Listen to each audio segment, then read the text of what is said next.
अस्सलाम वालेकुम स्टूडेंट, हम स्टडी कर रहे हैं calculus with analytical geometry by S M. Yusuf का चैप्टर नंबर 10 एक्सरसाइज 10.2।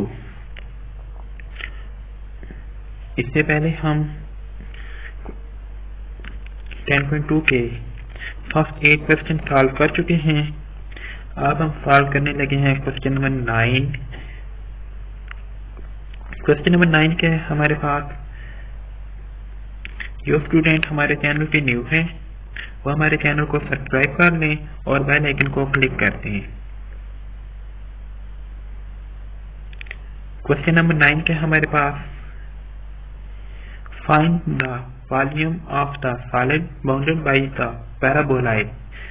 पैराबोलॉइड है हमारे पास v = 4 - x² - y² and the XY plane. हमने वॉल्यूम फाइंड करना है। किसका? Find the volume of this solid bounded. क्या हमारे पास बाउंडेड है एक paraboloid v = 4 - x² - y² and the किस प्लेन के ऊपर? हमने x और y प्लेन के ऊपर फाइंड करना है। तो पैराबोलॉइड कैसे होता है? ये जो फिगर है हमारे पास सामने शो हो रही है कोन की तरह, ये क्या है? हमारे पास पैराबोलॉइड है। ये क्या है? हमारे पास पैराबोलॉइड कैसे बनता है?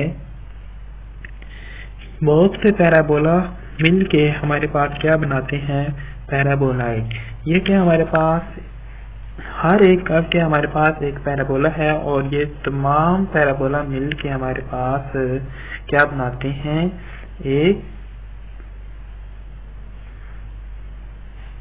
ये वाली जो कर्व है हमारे पास, ये हमारे पास बहुत से पैराबोला मिलके पैराबोलॉइड बनाते हैं। नेक्स्ट क्या है हमारे पास?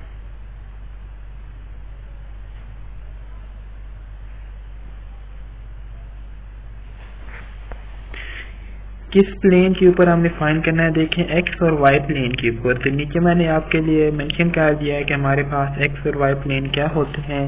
ये वाले जो x है ये क्या हमारे पास x प्लेन है, ये क्या हमारे पास y प्लेन है, ये वाला x प्लेन है, ये क्या हमारे पास y प्लेन है। अब हमारे पास ये पैराबोलॉइड जो है ये हमारे पास एक सर्कल की फॉर्म में, हम v प्लेन तो ड्रा नहीं कर सकते तो हम एक सर्कल की फॉर्म में से ड्रा करेंगे x y प्लेन के ऊपर। तो ये हमने इसी तरह किया है कि हमने इसको एक सर्कल की फॉर्म में ड्रा किया है। हमने इसको ये वाली टर्म जो है इसको हमने सर्कल की फॉर्म में सिर्फ ड्रा किया है क्योंकि हम v प्लेन तो हमें श्योर नहीं हो सकता।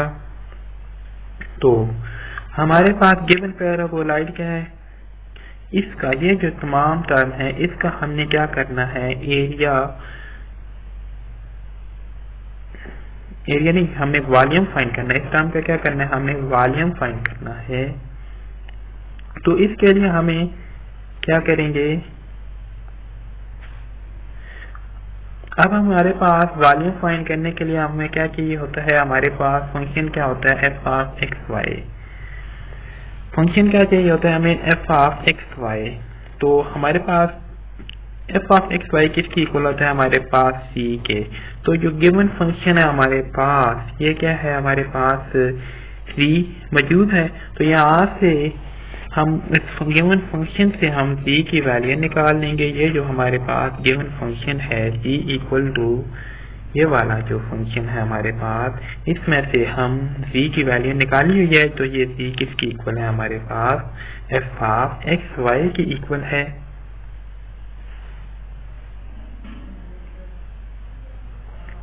तो यहाँ से हमारे लिए v क्या आ जाएगा? f(x_y). तो यहाँ से v किसकी इक्वल आ रहा है? 4 - x² - y²। तो यहाँ से देखा तो ये एक सर्कल की इक्वेशन बन गई है। तो सर्कल की इक्वेशन है हमारे पास x² + y² = 2 का होल स्क्वायर। तो यहाँ से आप देखें तो हमारे पास r क्या आ गया? 2। अब हम इस फंक्शन को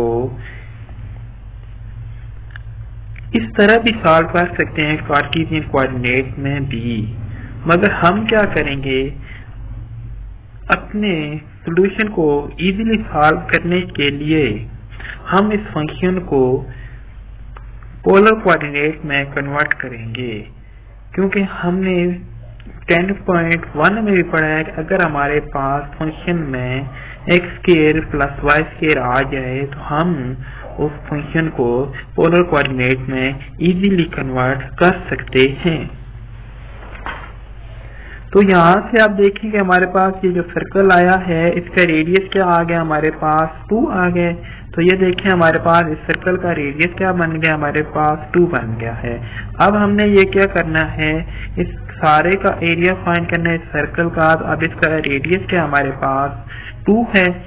अब देखें जब यहाँ से रेडियस हमें 2 पता चल गया है, नेक्स्ट देखते हैं हम। अब देखें हमारे पास, ये मैं आपके लिए देखें, हमारे पास ये सर्कल कुछ इस तरह से है, ये सर्कल है हमारे पास। तो यहाँ पे हमारे पास जब सेंटर पे होगा पॉइंट, सेंटर के ऊपर, तो हमारे पास r की वैल्यू क्या होगी, r इक्वल टू हमारे पास 0 होगा। r क्या होगा, हमारे पास 0 होगा। और जब हमारे पास पॉइंट की वैल्यू हमारे पास इधर होगी इस पॉइंट के ऊपर, तो हमारे पास r क्या होगा 2, क्योंकि हमारे सर्कल का रेडियस क्या हमारे पास 2 है। तो यहाँ से हमारे पास r की लिमिट क्या आ गई है, r equal to 0 lower limit होगी और r इक्वल टू 2 हमारे पास इसकी अपर लिमिट होगी। अब आप देखें तो हमारे पास हमने पोलर कोऑर्डिनेट में क्या होता है, हमारे पास एक r होता है और एक क्या होता है हमारे पास थीटा। तो अब हमें थीटा की लिमिट फाइंड करनी है। तो देखिए हमारे पास हमने इस सर्कल सारे का एरिया फाइंड करना है। तो हमारे पास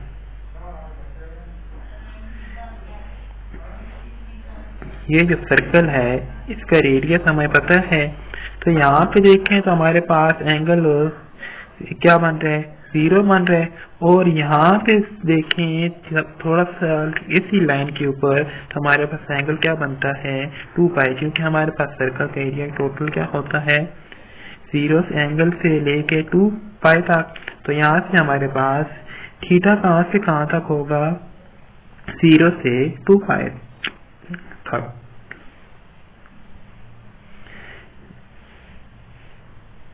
नेक्स्ट आप देखें तो हमारे पास फंक्शन क्या है f ऑफ एक्स वाई। हमें इस फंक्शन को आप किस में कन्वर्ट करना है, पोलर कोऑर्डिनेट में।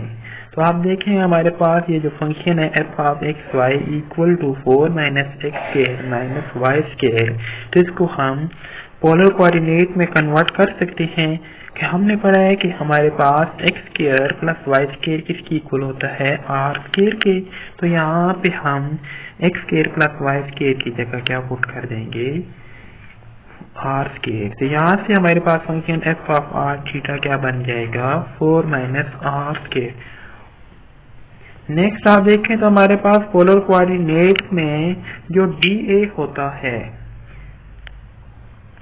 डी ए जो होता है हमारे पास किसकी इक्वल होता है r into d r by d r और डी थीटा। डी ए क्या होता है हमारे पास r into d r into d theta. आर के साथ मल्टीप्लाई होता है, साथ क्या होता है डी आर और फिर साथ क्या मल्टीप्लाई और होता है डी थीटा।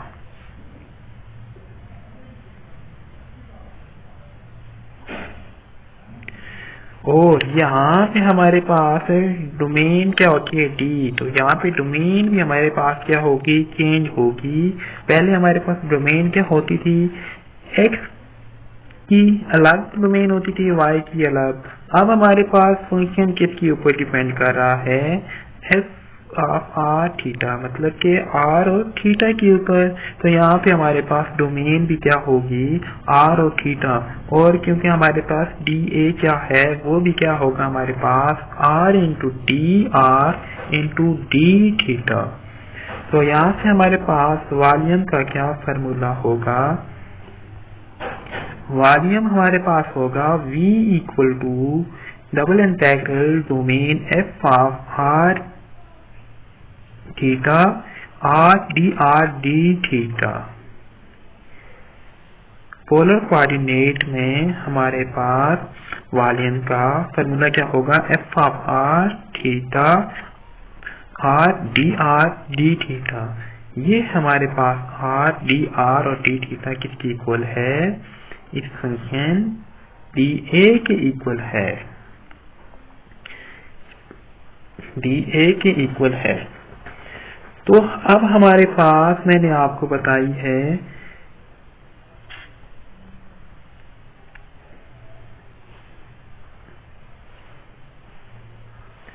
अब हमारे पास यहाँ पे क्या हो रहा है, देखें कि हमारे पास ये जो है लिमिट, ये किसकी है, थीटा की लिमिट है।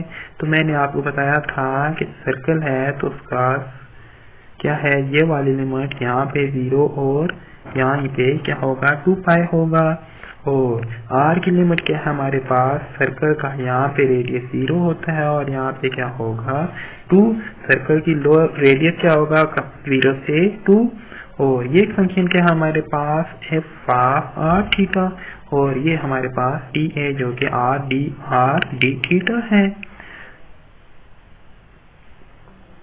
नेक्स्ट अब हमने क्या किया इस फंक्शन में, हमने आर के लिहाज से इंटीग्रेट करना है।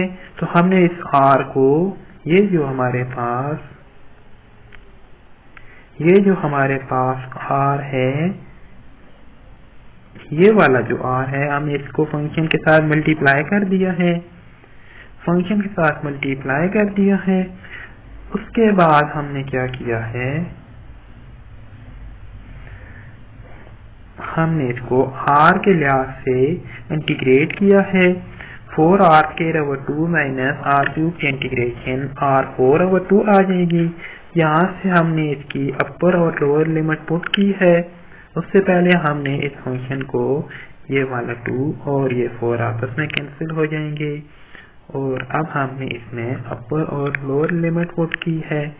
अपर और लोअर लिमिट पुट करने के बाद हमारे पास फंक्शन कुछ इस तरह से आ गया, 2 इंटू 2 का होल स्क्वायर माइनस 2 की पावर 4/2।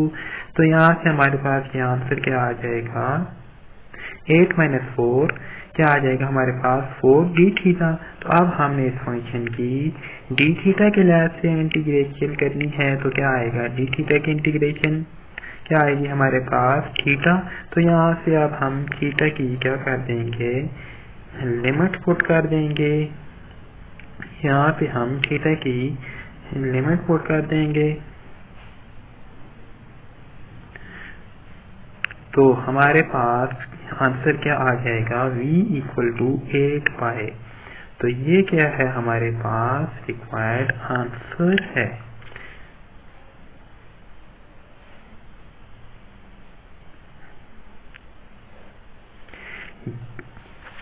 जिन स्टूडेंट ने अभी तक हमारा चैनल सब्सक्राइब नहीं किया, वो हमारे चैनल को सब्सक्राइब कर लें और बेल आइकन को क्लिक कर दें।